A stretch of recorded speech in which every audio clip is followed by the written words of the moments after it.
दोस्तों, इस वीडियो में हम बात करते हैं हाउसिंग लोन के बारे में। कैसे आप अपने मकान निर्माण के लिए ग्रामीण बैंक से हाउसिंग लोन प्राप्त कर सकते हैं और साथ ही हाउसिंग लोन प्राप्त कर कैसे लोन अमाउंट में प्रधानमंत्री आवास योजना के तहत सब्सिडी यानी छूट को प्राप्त कर सकते हैं। अगर आप प्रधानमंत्री आवास योजना, जो कि पहले इंदिरा आवास योजना के नाम से जाना जाता था, के अंतर्गत आवास ऋण प्राप्त करना चाहते हैं, तो यह वीडियो आपके लिए बहुत ही महत्वपूर्ण होने वाला है। दोस्तों, ग्रामीण बैंक से मिलने वाले आवास ऋण आप व्यक्तिगत रूप से या ज्वाइंटली भी प्राप्त कर सकते हैं, यानी सैंक्शन करवा सकते हैं। आपको यह भी मालूम होना चाहिए कि आवास ऋण एक ऐसा ऋण है जिस पर ब्याज दर अन्य ऋणों की अपेक्षा बहुत ही कम होता है और साथ में सरकार के द्वारा ऋण की भरपाई में छूट भी प्राप्त होते हैं। अब बात आती है कि किन कार्यों के लिए आवास ऋण यानी हाउसिंग लोन लिया जा सकता है। पहला, यदि आप मकान का कंस्ट्रक्शन करवाना चाहते हैं। दूसरा, यदि आप मकान या फ्लैट की खरीदारी करना चाहते हैं। तीसरा, यदि आप लैंड या प्लॉट की खरीदारी करना चाहते हैं। चौथा, यदि आप अपने मकान फ्लैट की मरम्मत करवाना चाहते हैं। दोस्तों, कई लोगों को यह संदेह होता है कि जमीन या प्लॉट की खरीदारी के लिए हाउसिंग लोन नहीं मिलता है, लेकिन यह सही नहीं है। आप ग्रामीण बैंक से हाउसिंग लोन के अंतर्गत जमीन या प्लॉट की खरीदारी के लिए भी हाउसिंग लोन प्राप्त कर सकते हैं, बशर्ते कि उस जमीन या प्लॉट पर 1 साल के अंदर कंस्ट्रक्शन के लिए आपको हाउसिंग लोन एक्सटेंड करवाना होगा। अन्यथा जमीन या प्लॉट की खरीदारी पर लिया गया हाउसिंग लोन पर्सनल लोन में कन्वर्ट हो जाता है, जिस पर ब्याज दर बहुत ही अधिक लगता है। या यूं मानो तो हाउसिंग लोन पर लग रहे ब्याज दर से लगभग दुगना ब्याज दर पर्सनल लोन पर देना होता है। अब बात आती है कि कोई भी व्यक्ति अथवा खाताधारक कितने अमाउंट या राशि तक हाउसिंग लोन प्राप्त कर सकते हैं। तो आपको बता दें कि यह व्यक्ति के ऊपर या जॉइंटली बोरोवर के ऊपर ऋण चुकाने की क्षमता के साथ निर्भर होता है। यानी आप कितना ऋण चुकाने की क्षमता रखते हैं, उसके अनुसार ही बैंक आपका हाउसिंग लोन सैंक्शन करती है। कोई भी व्यक्ति ग्रामीण बैंक से हाउसिंग लोन के तहत अधिकतम 50 लाख रुपए की राशि तक का ऋण जमीन या प्लॉट की खरीदारी के लिए सैंक्शन करवा सकते हैं, लेकिन ऋणी की कर्ज चुकाने की क्षमता के अनुसार 60% लोन अमाउंट ही लैंड या प्लॉट की खरीदारी के लिए सैंक्शन किया जाता है। दूसरा, कोई व्यक्ति मकान अथवा फ्लैट की मरम्मत एवं रेनोवेशन के लिए अधिकतम 25 लाख रुपए तक की राशि ही सैंक्शन करवा सकता है। अब बात आती है मार्जिन मनी की। मार्जिन मनी का मतलब यह होता है कि जब भी आप मकान की खरीदारी निर्माण के लिए हाउसिंग लोन लेते हैं, तो बैंक लागत का 100% राशि ऋण के रूप में नहीं देती है। कुछ राशि व्यक्ति को खुद ही लगानी होती है।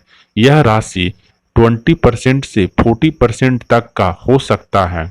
मतलब बैंक आपको 60% से 80% तक ही हाउसिंग लोन की राशि सैंक्शन करती है।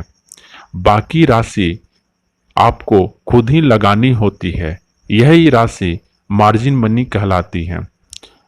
लैंड या प्लॉट की खरीदारी के लिए 75 लाख रुपए की राशि तक 20% का मार्जिन मनी होता है, यानी 80% की राशि ही ऋण के रूप में सैंक्शन होता है और 75 लाख रुपए से अधिक की राशि के लिए 25% का मार्जिन मनी होता है।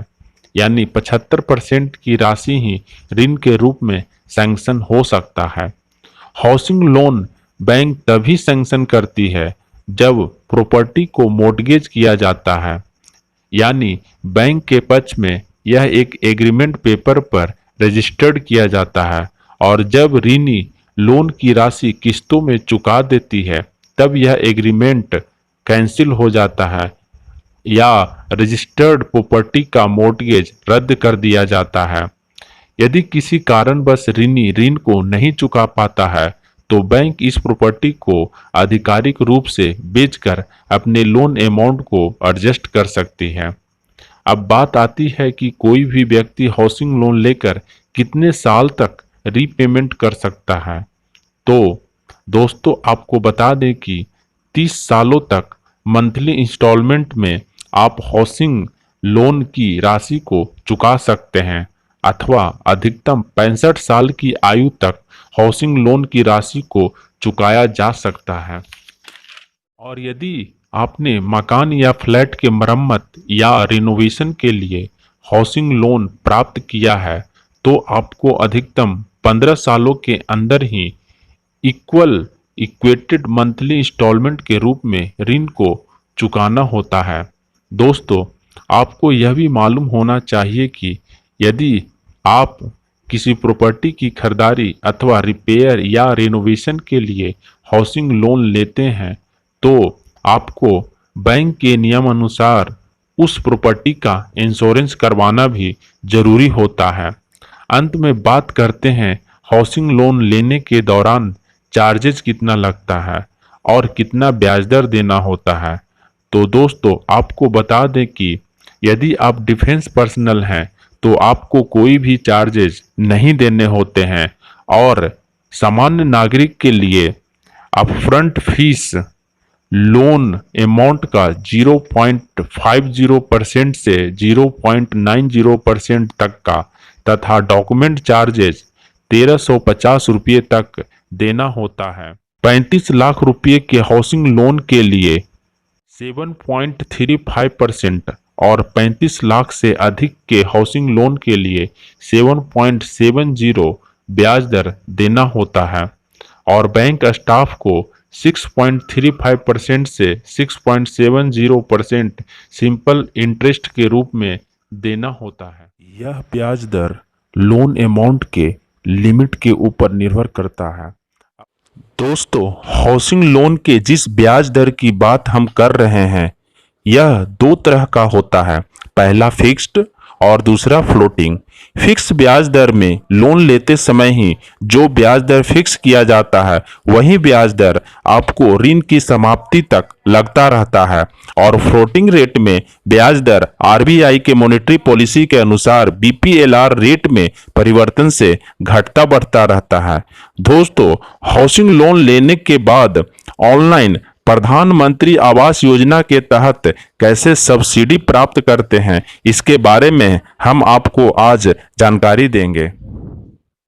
इसके लिए आपको पीएमएवाई की आधिकारिक वेबसाइट पर जाना है और http://pmais.gov.in पर जाकर ऑनलाइन अप्लाई करनी होगी।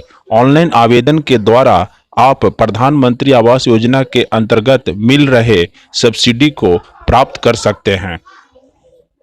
दोस्तों अब हम बात करते हैं कि कितने लोन पे ईएमआई कैलकुलेटर के द्वारा कितना ईएमआई देना होता है।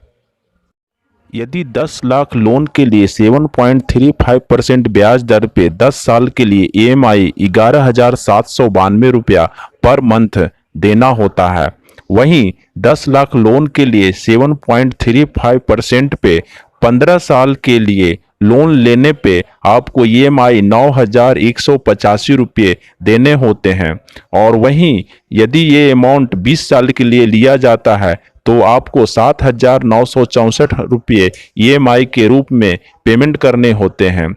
यदि ये ब्याज दर 30 साल के लिए लिया जाता है तो आपको 6,890 रुपये का अमाउंट पर मंथ देना होता है। यदि रेट ऑफ इंटरेस्ट 7.70 होता है तो 10 साल के लिए 10 लाख लोन के लिए 11,975 रुपये पर मंथ देना होता है। और वहीं अगर आप 15 साल के लिए लेते हैं तो आपको 9,384 रुपये पर मंथ ईएमआई के रूप में पेमेंट करनी होती है। और यदि आप ये लोन अमाउंट 20 साल के लिए लेते हैं तो आपको 8,179 रुपये पर मंथ ईएमआई रूप में पेमेंट करनी होती है। यदि आप ये अमाउंट 25 साल के लिए लेते हैं तो आपको 7,520 रुपये पर मंथ ईएमआई के रूप में पेमेंट करनी होती है।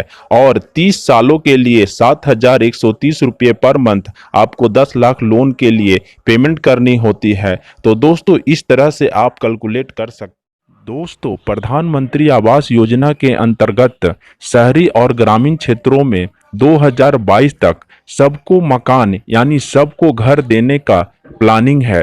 2 करोड़ मकान बनाने का लक्ष्य दिया गया है और साथ ही होम लोन लेने पर सब्सिडी देने का लक्ष्य घोषित किया गया है।